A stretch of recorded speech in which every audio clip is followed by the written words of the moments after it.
Hi everyone, it's Chris. Let me ask you something simple.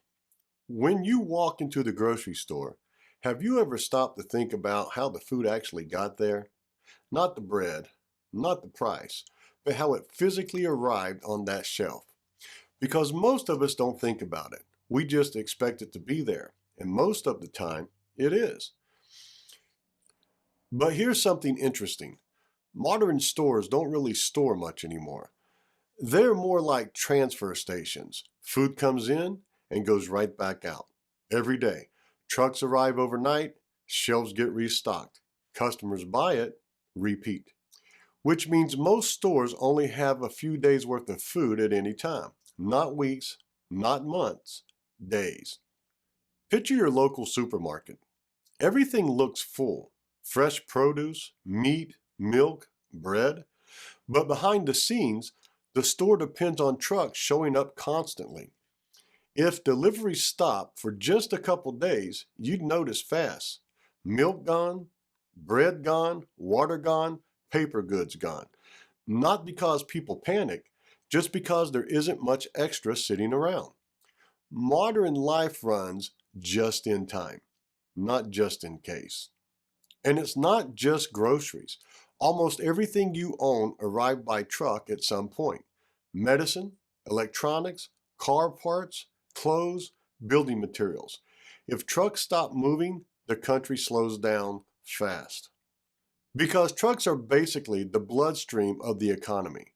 If the blood stops flowing, everything else struggles. Now think about something even more serious. Medicine. Hospitals and pharmacies don't stockpile huge reserves. They rely on constant shipments too. Insulin, antibiotics, heart medications, daily prescriptions people depend on. If deliveries are delayed, it's not just inconvenient, it's dangerous. For a lot of families, those aren't optional. Those are life-saving. And they arrive the same way everything else does. By truck, by plane, by ship, through long supply chains. So here's the reality. Modern life is incredibly efficient, but efficiency comes with a trade-off. We don't keep much extra. We rely on constant movement, constant deliveries, constant flow, which means if that flow gets interrupted, even briefly, you feel it immediately. Empty shelves, back orders, out of stock signs. We've all seen that before. It doesn't take much. And this is exactly why supply chains matter in modern conflict, because you don't have to attack people directly. You just disrupt the flow. Delay shipments, block routes, create bottlenecks, confuse logistics. And suddenly, life feels unstable. Not because anything exploded, but because things simply stopped arriving. It's quiet, but incredibly effective.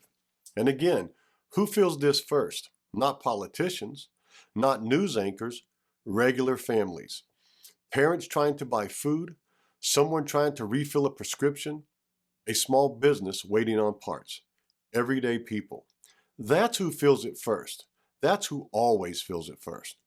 So strength today isn't about just having more stuff. It's about having reliable supply. Backup plans, local options, shorter chains. Because the closer things are, the fewer steps can go wrong.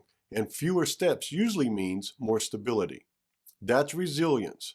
Not dramatic, just dependable. In the next video, we're going to talk about another part of the invisible war that's less physical, but just as powerful. Information. How trust, media, and public opinion can be influenced quietly. Because sometimes weakening a country doesn't mean shutting down systems. Sometimes it means dividing people, and that can be just as damaging. Thank you for watching, and God bless America.